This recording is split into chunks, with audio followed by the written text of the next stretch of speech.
and welcome to Bedtime Stories with CrispySkates.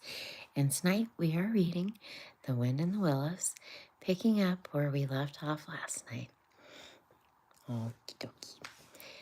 Fastening their boat to a willow, the friends landed the silent Silver Kingdom and patiently explored the hedges of the hollow trees and runnels of their little culverts and the ditches and dry waterways. Embarking again, sorry, embarking again and crossing over, they worked their way up the stream in this manner. While the new serene and detached in a cloudless sky did what she could through so far off to help them in their quest. Till her hour came, she sank earthwards reluctantly and left them, and mysterious once more held field and river. Then a change slowly began to declare itself. The horizon became clearer, and the tree came more into sight somehow, with a different look and the mystery to drop away from them. A bird piped suddenly and then was still, and the light breeze sprang up and set the wreaths of the brushless rustling. The rat who was in the stern boat while the mole scolded sat up suddenly and listened with a passionate intenseness. The mole, who was with gentle strokes just keeping the boat moving while he scanned the banks with care, looking at him with curiosity. "It's gone," sighed the rat, sinking back in his seat again.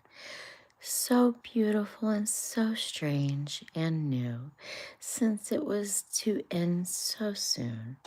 I almost wish I had never heard it before, for it roused the longing in me, and with the pain, and nothing seems worth the while but to hear that sound once more and go on listening to it forever. No, there it is again," he cried, alert once more. Entranced, he was silent for a long space and spellbound. "Now it passes on as I begin to lose it," he said presently. "Oh, Mole, the beauty of it, the merry bubble and the joy of the thin cleat, happy call in the piping distant. Such music I never dreamed of, and call in it stronger, even the music is sweet. Row on, Mole, for the music and the call must be for us." The mole, greatly wondering, obeyed. "I hear nothing myself," he said, "but the wind playing in the reeds, in the rushes and the oars." The rat never answered. If indeed he heard, rapt, transported, trembling, he was possessed in all his senses by this new divine thing that caught up in his helpless soul and swung a dandled in it, a powerless but happy infant in a strong sustaining grasp. In silence, the mole steadily stood. Soon they came to a point where the river divided, a long backwater branching off into one side. With a slight movement of his head, Rat, who long dropped the rudder lines directly from the oar to take the backwater, the creeping tide of the light gained and gained, and now they could see the color of the flowers that gleamed in the water there's the edge. Clearer and nearer still, cried the rat joyously. Now you must surely hear it. Ah, at last I do, you see. Breathless and transfixed, the mole stopped rowing in the liquid run that the glad piping broke on him like the wave caught up and possessed him utterly. He saw the tears of the comrade's cheeks and bowed his head and understood. For the space that they hung there brushed the purple loose steer and fringed the bank.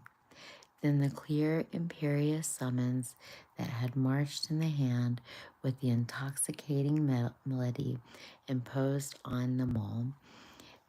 Mechanically he bent his oars again, and the light grew steadily stronger, but no birds sang as they wont on to the approach of dawn, and but for heavenly music all was marvelously still. On either side of them, as they glided onwards, the rich meadow grass seemed morning of freshness and greenness. I'm going to turn the page for us.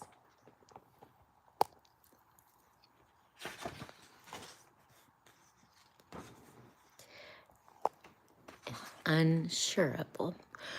Never they had noticed the wild roses so vivid, the willow herb so righteous, and the meadow so sweet, of odorous and pervading. Then the murmur of the approaching weir began to hold in the air, as they felt a consciousness that they were nearing the ends of the water, and it might be that surely awaited their expedition. A wide half-circled foam and glinting lights and shining shoulders of green water and great weir closed the backwater from the bank to the bank. Troubled and quiet, the surfless and the twirling of the bank to bank, troubled and the quiet surface of the twirling eddies of the floating foams, streaked, deadened, and the other sounds of the solemn, soothing rumble. In the midmost of the stream, embraced the weir's shimmering arms spread, a small island anchored, fringed close with a willow and silver birch and adder, reserved, shy, but full of significance. It had whatever it might hold behind a veil, keeping it in the hour should come, and with the hour, those who were called and chosen. Hi, James Henry. Welcome to the CrispySkates Bedtime Story Reads. Hello, hello. Thank you for stopping by. Slowly, but with no doubt or hesitation, whatever in something of a solemn expectancy, the two animals passed through the broken tumultuous water and moored their boat at the flowery margin of the island.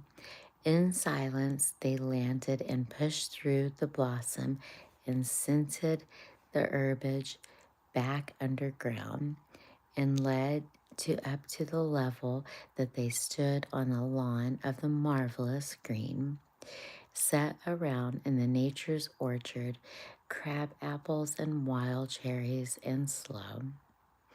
This is the place of my song dream, the place the music played to me, whispered the rat, as if the trance here in this holy place, here if anywhere, surely we shall find him.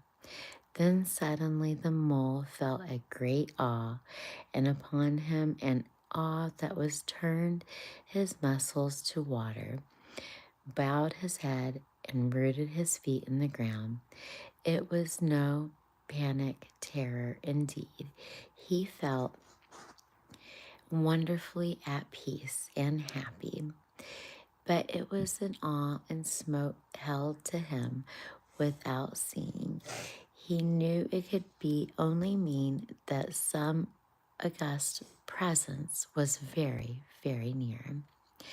With difficulty, he turned to look for his friend and saw him at a side cowed, sticken and trembling violently.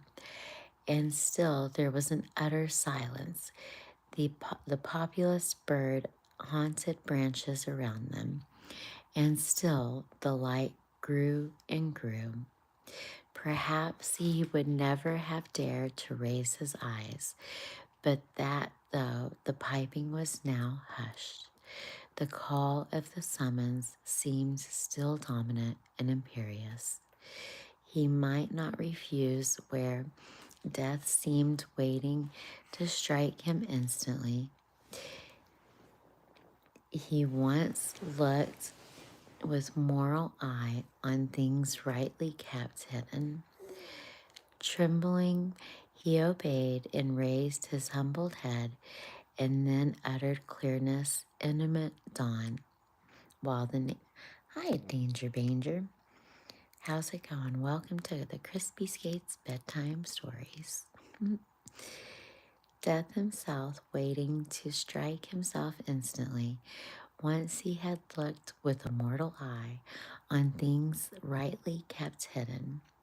Trembling, he obeyed and raised his head, and then uttered clearness, imminent dawn, while the nature rushed with fullness, incredible color, seemed to hold the breath forever. He locked his very eyes of the friend and helper. Aw, thank you guys. Y'all are the best. Saw the backward sweep of the curved horns, gleaming in growing daylight. Saw the stern hooked nose between the kindly eyes where they were looking down on the humorously, where the bearded mouth broke into a half smile, and the corners saw the ripping muscles on the arm that lay across the boat chest, the long, supple hand holding the panpipes only as if they had just fallen away from the parted lips, saw the splendid curves of the shaggy limbs disposed in the magic ease on the sod, saw at last, nestled between his very hoofs, sleeping soundly in entire peace and contentment, the little round podgy childish form of the baby otter. All this he saw for one moment, breathless and intense, vivid on the morning sky, and still, as he looked, he lived, and still, as he lived, he wondered. The rat he found, breath to whisper, shaking. Are you afraid? All right. I hope you guys have a wonderful evening. And until tomorrow night, James, Danger Banger, and everybody else listening, sweet dreams. Keep it crispy, y'all. Good night.